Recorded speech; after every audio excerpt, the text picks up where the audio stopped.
Shalom Bapak Ibu Saudara. Wah, luar biasa ya. Saya melihat wajah-wajah yang antusias. Oke, kita sama-sama juga. Saya juga antusias dengan pesan Tuhan yang Tuhan berikan buat setiap kita, saya Bapak Ibu Saudara. Pesan Tuhannya adalah gini. Jangan biarkan si musuh mencuri sesuatu darimu. Wow. Jangan biarkan si musuh mencuri sesuatu darimu. Ya. Don't let the enemy steal something from you. Jangan biarkan musuh ngambil sesuatu sekecil apapun dari kehidupan kita. Pesan ini merupakan sebuah peringatan sebetulnya yang Tuhan berikan buat kita. Ya, nanti saya jelaskan di bagian dalam isi pesan persisnya seperti apa. Nah, Bapak Ibu Saudara, saya nggak tahu apakah di antara kita ada yang pernah mengalami kecurian. Ya. Saya pernah mengalami kecurian di rumah dulu waktu masih SMA. Saya tinggal di sebuah rumah sendiri. Dulu pernah saya ngalami masa itu.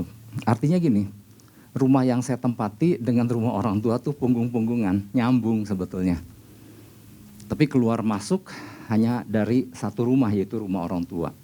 Nah, sehingga rumah yang saya tinggali itu nggak ada aktivitas terlihat dari luar. Ya, dari sudut pintu luar yang rumah yang saya tinggali sama sekali nggak ada aktivitas karena memang nggak dipakai untuk keluar masuk. Karena hanya satu rumah yang dipakai keluar masuk, yaitu rumah orang tua. Nah, karena orang menyangka bahwa rumah itu kosong, maka tentu ada yang ngincer Bapak Ibu Saudara. Nah, suatu malam masuklah pencuri. Di mana saya lagi tidur sebetulnya di situ, ya nggak tahu. Tiba-tiba besoknya terlihat pintu sudah terbuka, pintu depan dan beberapa barang ya berceceran dan ada beberapa barang-barang yang hilang. Wow. Meskipun akhirnya singkat cerita si pencuri itu ditangkap. Ya, saya nggak fokus tentang itunya, tetapi akhirnya dari peristiwa itu, akhirnya kami memperkokoh pintu rumah bagian depan ataupun pintu-pintu yang kami rasa bisa dimasuki atau ada titik lemahnya, maka kami perkuat di situ. Nah, Bapak Ibu Saudara, kalau tadi bicara soal rumah yang kebobolan, nah, ini bicara tentang diri kita sebagai orang percaya. Kita anak Tuhan, kita rumah Tuhan. Nah, lewat pesannya ini, kita lagi diingatkan, bahkan diperingatkan bahwa jangan sampai si musuh bisa ambil sesuatu dari kehidupan kita. Ya. Seharusnya setiap kita orang percaya mempunyai pintu yang kokoh. Ya, yang gak mudah untuk dimasuki pencuri yang berniat mengambil sesuatu dari dalam diri kita. Di dalam diri kita Bapak Ibu Saudara orang percaya, Tuhan menaruhkan perkara-perkara luar biasa di dalam diri kita. Yang setuju katakan amin. Wah, gak ada yang yakin nih. Kalau saya yakin sendiri, saya bilang amin. Nah gitu tuh. Tuhan mempercayakan kita perkara-perkara indah dan Tuhan sudah menaruhkan banyak perkara indah, perkara luar biasa di dalam diri kita. Nah, hal itu jangan sampai dicuri gitu. Oke, dasar ini masih pembukaan. Dasar firmannya di dalam satu ayat yang mungkin setiap kita udah hafal banget. Yohanes 10 ayat 10b. Saya bacakan yang B dulu. Aku datang supaya mereka mempunyai hidup dan mempunyai dalam segala kelimpahan. Tuhan sendiri yang bilang, aku datang, Yesus datang, supaya kita semua mempunyai hidup dan mempunyai dalam segala kelimpahan. Nah, kata kelimpahan di dalam bahasa aslinya, perisosis. Ya, perisosis artinya bukan cuma sekedar kelimpahan, tapi di situ dikatakan super abundance, overflow, more than enough. Tapi ingat, ini bukan bicara soal materi aja semata-mata, enggak, banyak hal. Kasihnya, anugerahnya, janji-janjinya, segala yang baik. Dia percayakan itu sama kita Bapak Ibu Saudara. Yang ngerti katakan amin. Nah, berarti udah ngerti kan. Nah, banyak hal yang Tuhan taruhkan. Banyak hal yang Tuhan percayakan, termasuk penyediaannya. Tapi jangan lupa, ada 10A, di mana di situ dikatakan pencuri datang hanya untuk mencuri dan membunuh dan membinasakan. Betul, Tuhan kasih sesuatu yang luar biasa. Tapi ingat, ada yang ngincar. yaitu si pencuri. Karena dia profesinya pencuri, maka pencuri datang hanya untuk apa? Mencuri, membunuh dan membinasakan. Tetapi fokusnya kan di situ, jangan biarkan si musuh mencuri sesuatu dari dirimu, dari diri kita. Nah, jadi di sini kita diingatkan bahwa ada oknum namanya si pencuri, si iblis yang mencoba mencuri sesuatu dari dalam diri kita, sesuatu yang Tuhan percayakan, sudah percayakan dan yang Tuhan akan percayakan dalam kehidupan kita. Di sini kita diingatkan jangan ada pintu yang membuat si musuh begitu mudah untuk mengambil sesuatu dari dalam diri kita. Seorang hamba Tuhan namanya Bob Sovell. Bob Sovell bilang, seringkali terlalu mudah si musuh mengambil sesuatu dalam hidup orang percaya. Seringkali bahkan orang percaya seolah-olah seperti memberikan isyarat kepada si musuh untuk mengatakan gini, silahkan masuk ke dalam kehidupanku. Ini membuat nggak sedikit orang percaya banyak mengalami kehilangan. Ya kalau saya bilang kehilangan nggak cuma bicara soal materi, bukan cuma bisa bicara kehilangan uang atau harta benda. Banyak hal-hal berharga yang hilang. Oke, sebelum bahas lebih lanjut, mari kita baca ayat yang mendasari. Pesan ini diambil dari Kisah Para Rasul 16 ayat 10. Satu kisah yang buat kita cukup sering dengar ini. Ya. Saya mau ajak kita baca sama-sama satu ayat ini, Kisah Rasul 16 ayat 10. Oke, 1, 2, 3. Setelah Paulus melihat penglihatan itu, segeralah kami mencari kesempatan untuk berangkat ke Makedonia. Karena dari penglihatan itu kami menarik kesimpulan bahwa Allah telah memanggil kami untuk memberitakan Injil kepada orang-orang di sana. Luar biasa nggak ini? Oh luar biasa. Bagaimana Tuhan mempercayakan Rasul Paulus dan kawan-kawannya untuk memberitakan Injil kepada orang-orang di sana. Orang-orang di mana? Di Makedonia. Nah sampai mereka tahu mereka harus ke Makedonia, ini suatu pengalaman pribadi yang mereka alami. Ya kan kita udah sering bahas ini. Awalnya kan mereka nggak tahu harus ke Makedonia. Yang Rasul Paulus tahu dia punya beban untuk memberitakan Injil. Maka dia berinisiatif untuk pergi kemana? Ke wilayah Asia Kecil, Frigia. Frigia itu ada di Turki Barat. Maka atas beban yang dia miliki untuk memberitakan Injil, maka dia pergi ke wilayah sana. Dan kemudian di situ dikatakan Roh Tuhan cegah. Paulus, bukan ke situ. Oke, kalau gitu ya udah, bukan ke situ ya aku pergi ke wilayah Bitinia, Turki Utara. Nanti kalau lihat di peta lebih jelas lagi, ke Turki Utara. Di situ dikatakan Roh Yesus kasih tahu, bukan ke situ. Jangan ke sana, karena bukan ke situ engkau harus pergi. Maka apa yang dilakukan Rasul Paulus? Waduh, kemana ya? Nah, akhirnya di sebuah tempat di mana Troas dia beristirahat di sana. Dan malam itu ya, entahkah malam atau apa, tapi dia mengalami sebuah penglihatan waktu dia terhubung sama Tuhan. Waktu dia terhubung sama Tuhan, Tuhan nyatakan, ya ada orang Makedonia yang memberikan isyarat untuk datang ke sana. Nah taulah, maka sadarlah Rasul Paulus bahwa Tuhan menyuruhnya untuk pergi ke Makedonia. Di mana Makedonia? Ya sampai saat ini kalau lihat peta ada negaranya Makedonia, New Makedonia, itu Eropa.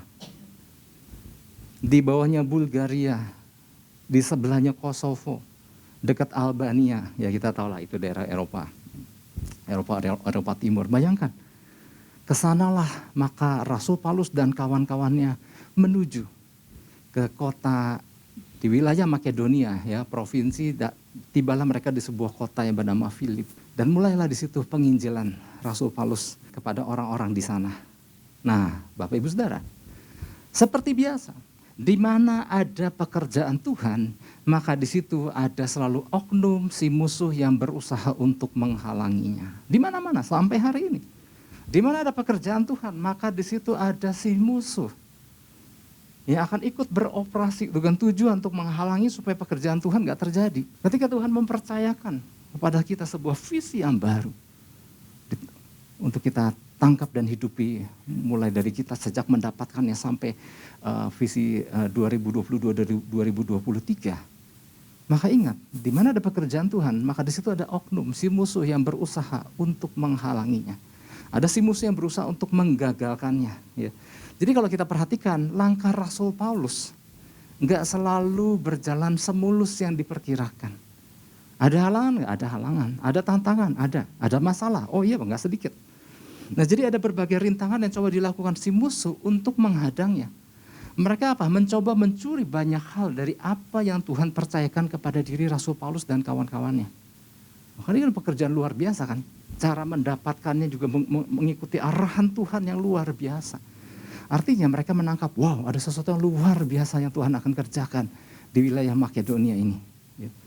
Tujuannya adalah gini, supaya apa yang sudah Tuhan rancangkan yang seharusnya digenapi melalui Rasul Paulus, si musuh ingin supaya itu gagal semuanya. Ya. Namun luar biasanya Rasul Paulus tidak membiarkan satupun dari yang coba dirampas si musuh itu diambil daripadanya. Nah ini, Rasul Paulus sadar nggak bahwa akan ada si musuh yang mencoba mengganggu, menghalangi, merintangi. Dia sadar, tapi dia nggak akan membiarkan satupun, sedikit pun hal itu diambil daripada dia dan kawan-kawannya. Dia nggak akan membiarkan ada si musuh yang mencuri sesuatu dari mereka sehingga pekerjaan Tuhan menjadi gagal. Nah hal yang sama ketika Tuhan mempercayakan kita hari ini. Berbagai hal yang luar biasa dalam kehidupan kita. Ingat, di mana ada pekerjaan Tuhan, maka di situ akan ada musuh yang mencoba untuk menggagalkannya. Nah pesan Tuhan ini adalah, yuk jaga. Jangan biarkan musuh begitu mudah. Bukan begitu mudah, jangan biarkan musuh sedikit pun mengambil sesuatu dari dalam diri kita, dari kehidupan kita, dari pelayanan kita. Nah ini jadi pesan Tuhan. Nah pesan Tuhannya adalah gini, Tuhan memberikan peringatan kita bahwa hari-hari ini musuh akan berusaha mencuri atau merebut sesuatu dari diri kita. Wow, peringatannya sangat jelas sekali, akan ada sesuatu yang si musuh berusaha untuk rampas. Akan ada sesuatu yang si musuh berusaha untuk rebut, apapun bentuknya ya. Jadi kalau bicara soal kehilangan, jangan selalu bicara soal uang atau harta benda. Bisa kehilangan damai sejahtera, sukacita, bisa kehilangan sesuatu yang Tuhan janjikan. Bisa kehilangan banyak hal.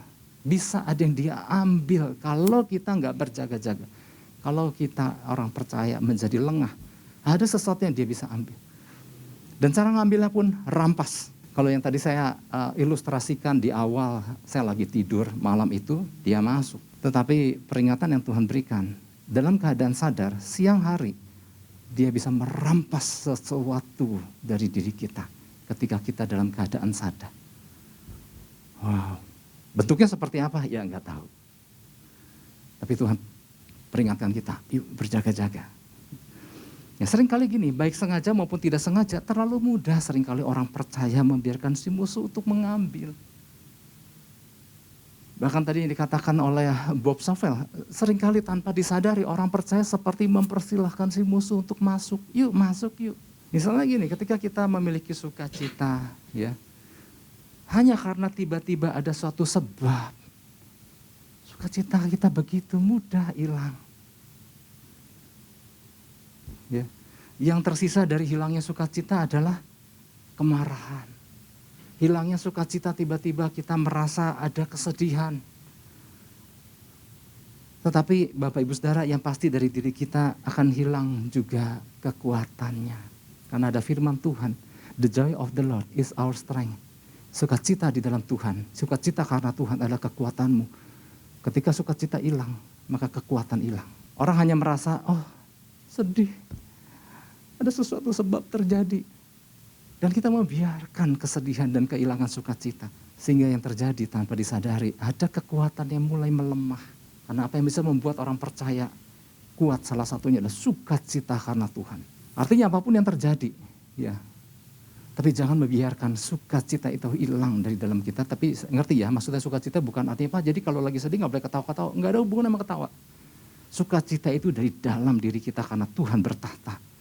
Yang ngerti katakan amin. Ya.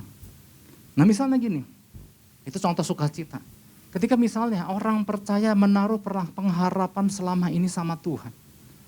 Wow, aku lagi menantikan janji penggenapan dari Tuhan. Kita berharap Tuhan akan melakukan penggenapan atas apa yang kita harapkan, atas apa yang kita nantikan. Dan dibutuhkan iman untuk kita bisa memperolehnya. Ya kan, kita butuh iman dari apa yang Tuhan sudah janjikan dan sediakan. Tapi karena gini, karena si orang percaya ini terlalu sibuk dengan berbagai berita-berita yang mengkhawatirkan, Terlalu sibuk dengan prediksi 2023 bahwa resesi ini dan itu. Terlalu sibuk dengan hal-hal lain sehingga tidak membangun iman. Sehingga di dalam waktu yang gak terlalu lama, pengharapan yang begitu dia nantikan dan dia percaya dan dia bangun iman itu, ketika dia gak membangunnya lagi, maka tiba-tiba merasa diri kayak mungkin gitu Tuhan bisa genapi. Kayaknya mah gak mungkin.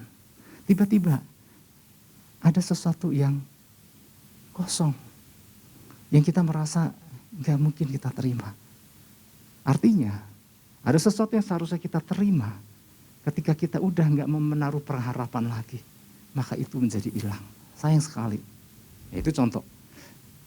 Ya kadang-kadang kan orang di tengah penantiannya, bukannya mendekat sama Tuhan, tapi sibuk dengan segala macam gadget. Sehingga akhirnya gini, lupa ada yang harus dibangun. Sehingga ada yang hilang, ada yang gak diperoleh. Ya. Oke, ingat musuh akan berusaha menggunakan segenap kemampuannya untuk berusaha mencuri dan merampas sesuatu yang Tuhan percayakan dalam hidup orang percaya dalam Kristus. Nah sekarang gini, beberapa prinsip yang harus kita pahami agar jangan satu pun dari apa yang Tuhan berikan tidak dicuri begitu aja oleh si musuh.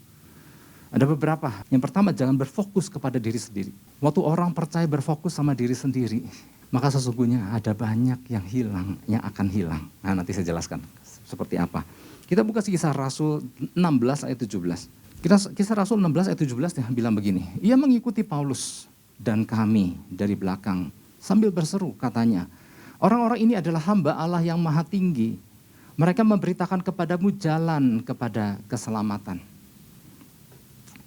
Siapa yang ngomong ini Bapak Ibu Saudara? Ya, kalau kita udah hafal kisah ini, bahwa Rasul Paulus di dalam perjalanannya di kota Filipi, ya, di dalam perjalanannya menuju sinagog, dia berpapasan dengan seorang perempuan yang memiliki roh tenung. Dan apa yang dilakukan oleh perempuan ini? Dia memuji, dia mengikuti Rasul Paulus dari belakang dan berseru. Orang-orang ini adalah hamba Allah yang maha tinggi. Mereka memberitakan kepadamu jalan kepada keselamatan. Ada yang salah nggak dengan ini? Sepertinya kayak nggak ada yang salah ya. Oke. Sebetulnya gini, nggak terlalu banyak cara yang dilakukan iblis untuk menyetop pekerjaan Tuhan. Sebetulnya iblis caranya tuh sangat nggak banyak. Ya, sebetulnya cara yang dilakukan iblis ya itu lagi. Jadi artinya gini, iblis tuh sangat nggak kreatif. Ya. Mengapa nggak banyak cara yang dilakukan si iblis? Ada dua alasan. Yang pertama gini, karena memang iblis itu nggak kreatif, karena dia bukan kreator. Beda sama Tuhan, Tuhan punya banyak cara dahsyat, karena dia adalah kreator. Iblis bukan kreator, maka juga nggak kreatif. Caranya nggak banyak, ya.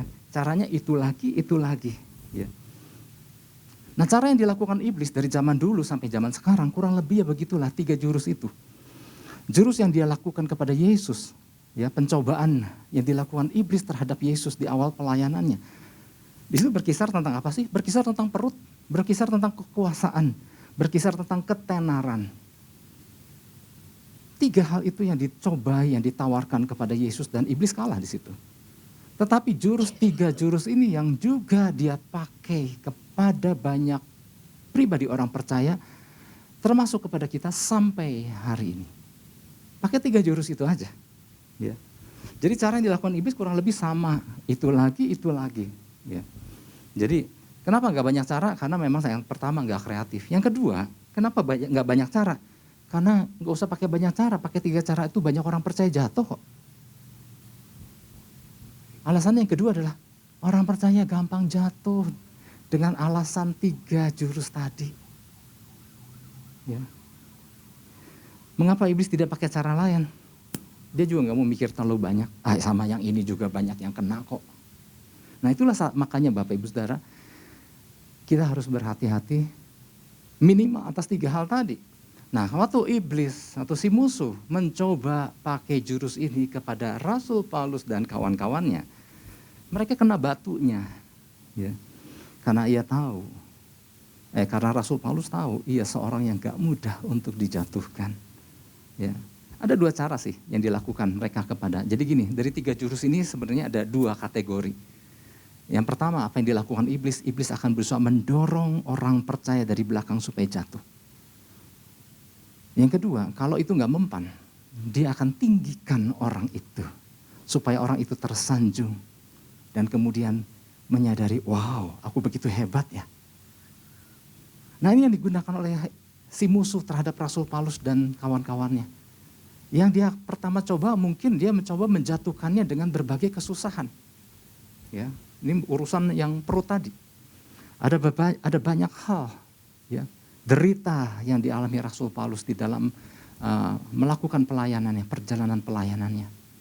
Ya, Alkitab mencatat banyak hal ya. Ada didera, difitnah, dilempar batu, di penjara. Apakah ini menyurutkan Rasul Paulus untuk tidak lagi mau melakukan pekerjaan Tuhan? Enggak. Semakin giat dia melakukan sehingga iblis berkesimpulan, wow, kalau pakai cara yang pertama nih, kalau pakai cara perut, kalau pakai cara dorong dari belakang supaya jatuh, supaya menderita, enggak mempan. Nah, pakai cara yang kedua, cara disanjung. Nah, ini masuk kategori dua pencobaan tadi kan, kekuasaan dan ketenaran. Maka mulailah iblis pakai jurus ini. Ya, dia mencoba menjatuhkan Rasul Paulus lewat sanjungan. Dan berharap Rasul Paulus pasti jatuh. Ya, ternyata hasilnya sama, gagal juga. Nah, harusnya gini Bapak Ibu Saudara. Seperti inilah kita orang percaya. Mau pakai cara apa iblis untuk mengganggu, menggoda, menjatuhkan. Rasul Paulus menutup seluruh pintu untuk tidak membiarkan si jahat masuk. Cara apa yang dilakukan oleh Rasul Paulus ini cara yang digunakan Rasul Paulus. Cara apa yang digunakan oleh si musuh terhadap Rasul Paulus. Ya, setelah mereka melayani keluarga Lydia, itulah keluarga pertama yang dilayani ketika mereka masuk ke wilayah Makedonia, mereka masuk Filipi. Nah, ada satu pribadi yang dia selamatkan, yaitu Lydia, dan akhirnya Lydia dan seluruh keluarganya dibaptis. Nah, terus kemudian dia berjumpa kan dengan perempuan yang punya roh tenung. Nah, Bapak Ibu Saudara, nah kita tampilkan lagi ayat 17. Perempuan yang punya roh tenung ini, dia bilang, orang-orang ini nih, Rasul Paulus dan kawan-kawannya ini adalah hamba Allah yang maha tinggi. Mereka memberitakan kepadamu jalan kepada keselamatan. Ada yang salah nggak sih dengan perkataan ini?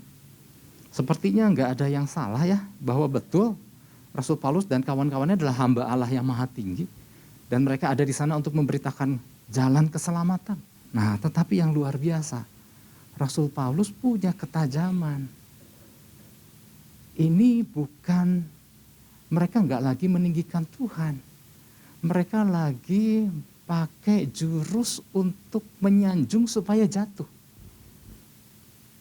Maka apa yang dilakukan Rasul Paulus? Dia tengkingkan, dia usir di dalam nama Yesus roh tenung itu. Ya. Nah, ini Bapak Ibu Saudara, inilah strategi yang digunakan oleh si iblis. Ketika cara konfrontasi tidak bekerja terhadap orang percaya, maka iblis membuat dirinya tersamar dalam hal rohani. Maka dia omongannya kan omongannya kan rohani banget ini. Dan orang percaya seringkali banyak berjatuhan ketika disanjung, ketika dipuji. Ya. Karena pada umumnya manusia, siapa sih yang gak suka disanjung? Siapa sih manusia yang gak suka dipuji? Ya. Tetapi ingat, ya, Rasul Paulus punya ketajaman, dan ketajaman ini pula yang harus kita miliki. Makanya saya seringkali menyampaikan kepada pengerja bahwa kenapa kita dipilih untuk melayani Tuhan? Karena kita dinilai telah memiliki sesuatu yang lebih untuk kita bagikan. Katakan amin. Karena kita dinilai punya sesuatu yang lebih untuk dibagikan. Seorang pelayan Tuhan, udah jangan berharap sesuatu yang dari luar, mengambil sesuatu dari luar untuk dirinya. Tapi karena dinilai sudah punya sesuatu yang lebih untuk dibagikan. Karena terhubung sama Tuhan, maka kita punya kasih yang lebih untuk bisa bagikan. Karena punya sesuatu yang lebih, maka kita punya pengampunan untuk kita bagikan. Kita terhubung tahu kebenaran, maka kita punya kelebihan, kita bisa membagikan nasihat. Kita bisa membagikan prinsip kebenaran. Sehingga orang yang punya hubungan sama Tuhan, punya sesuatu yang lebih, hanya bertujuan untuk membagikan apa yang dia terima dari Tuhan. Sehingga orang percaya model gini udah gak perlu lagi dipuji-puji. Orang percaya udah gak perlu lagi disanjung-sanjung sama manusia. Udah gak perlu lagi diperhatiin sama manusia. Karena bagian kita adalah kita punya sesuatu lebih. Kita bisa memperhatikan orang lebih. Kita bisa membagikan lebih. Bukan untuk menerima sesuatu dari luar. Nah, selama kita masih butuh dipuji, masih butuh disanjung, masih butuh, aduh bagus sekali ya, masih perlu ada orang yang muji. Maka sebetulnya kita nggak siap untuk melayani Tuhan. Kok nggak ada yang merhatiin aku sih, padahal aku udah melayani udah susah. Nah, kalau kita masih punya prinsip pemikiran yang kayak begitu, kita belum siap untuk melayani Tuhan. Nah, Rasul Paulus, dia menjalani kehidupan yang seperti itu. Tujuan dia menangkap rencana Tuhan, dia pergi untuk kepentingan kerajaan surga. Maka ketika ada perempuan ini menyanjung, dia punya ketajaman. Wow, ini bukan untuk menyanjung aku, ini untuk menjatuhkan aku. Ya, kita nggak perlu disanjung sama manusia. Nanti Tuhan sendiri akan puji kita, katakan amin. Kita ingat ada satu kisah, sabarlah hambaku yang baik dan setia, ketika Tuhan itu sendiri memuji hambanya. Oke Bapak Ibu Saudara, ada yang menarik ya, ini pula yang tadi ya, ini pula yang ditangkap Rasul Paulus bahwa pujian yang diucapkan perempuan yang memiliki roh tenung ini ternyata untuk menjatuhkannya, tahu dari mana? Oke, kita buka ayat 16.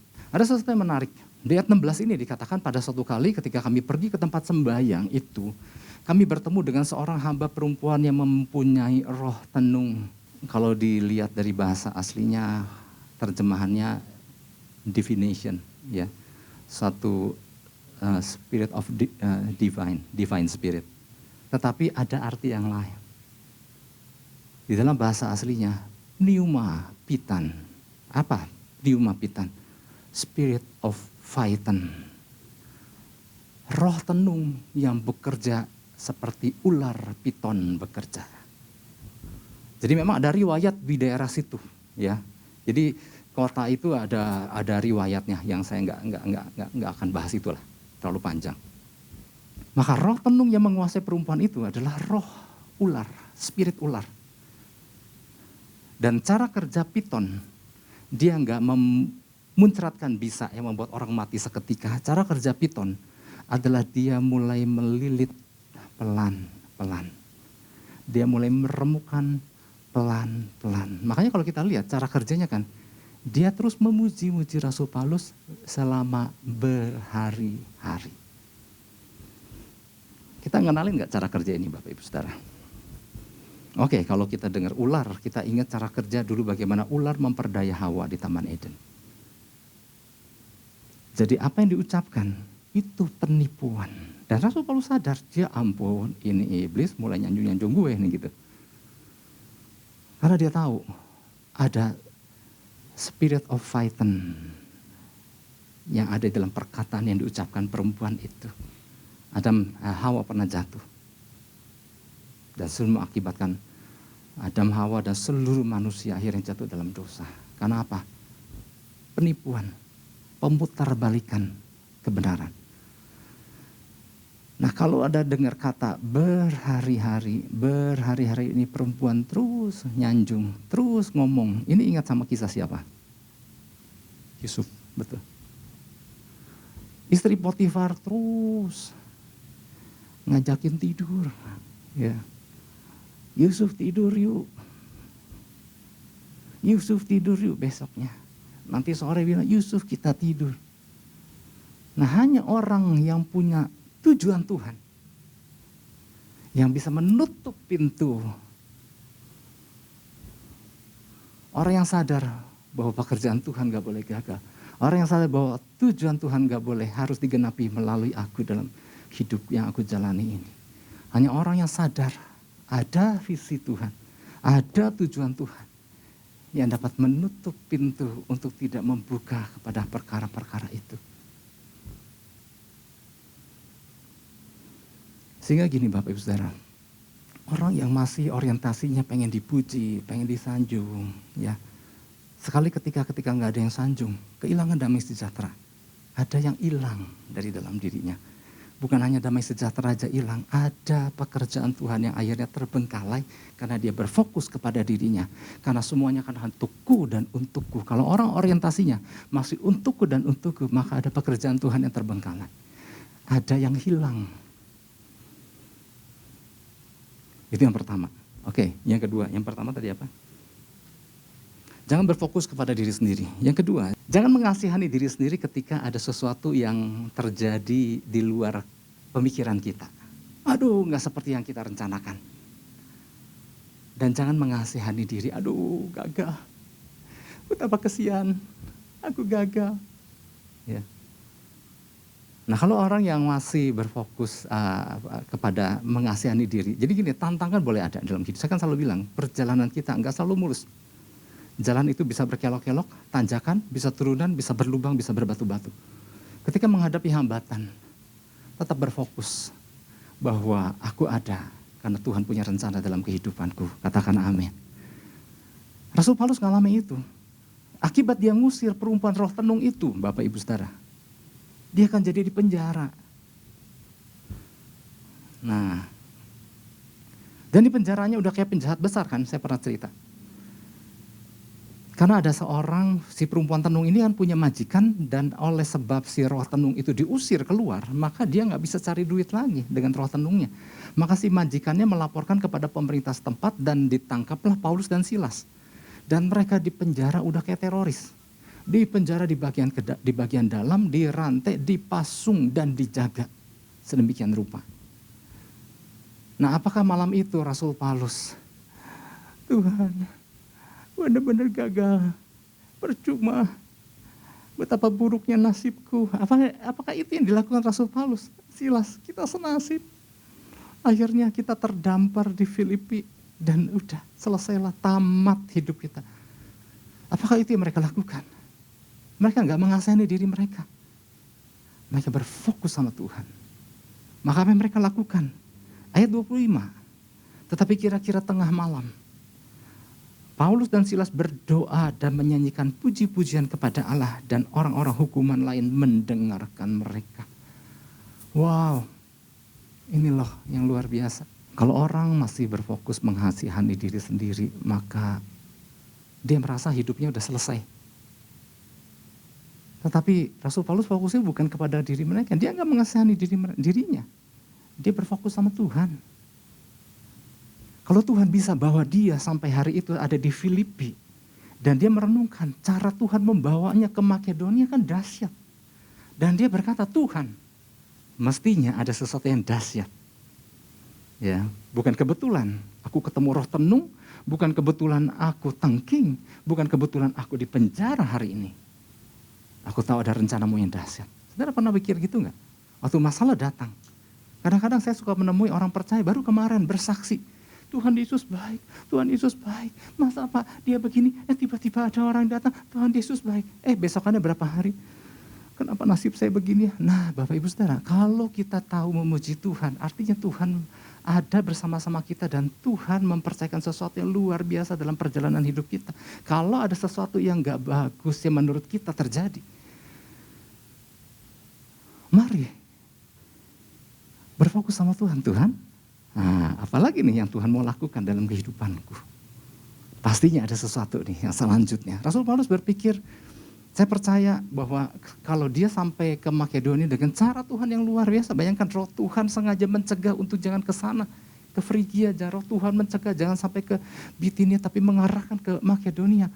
Baru menangkan keluarga Lydia, dia percaya pasti ada sesuatu yang luar biasa selanjutnya. Dan oleh sebab itu apa yang dilakukan Rasul Paulus? Dia memuji Tuhan. Kalau saja dia terbawa dengan perasaannya, tamatlah riwayat kita. Maka apa yang terjadi? Banyak yang hilang terjadi. Hilang damai sejahtera, hilang sukacita, hilanglah pekerjaan Tuhan. Hal dahsyat yang selanjutnya Tuhan sebetulnya mau percayakan pada mereka. Udahlah Silas, kayaknya mah kita orang bodoh, percumalah kita udahan aja gitu. Nah akhirnya stoplah pekerjaan. Ketika pekerjaan Tuhan stop, bukannya Tuhan yang menyetop, karena alatnya udah mogok. Dan terjadilah ketika dia memuji Tuhan. Gak lama kemudian terjadilah gempa bumi yang dahsyat. Dan kita tahu selanjutnya, ada kepala penjara yang diselamatkan. Dan kalau kita lihat, dibaca seterusnya, ada banyak perkara-perkara luar biasa yang dilakukan oleh Rasul Paulus dan kawan-kawannya. Gak ada satupun yang hilang.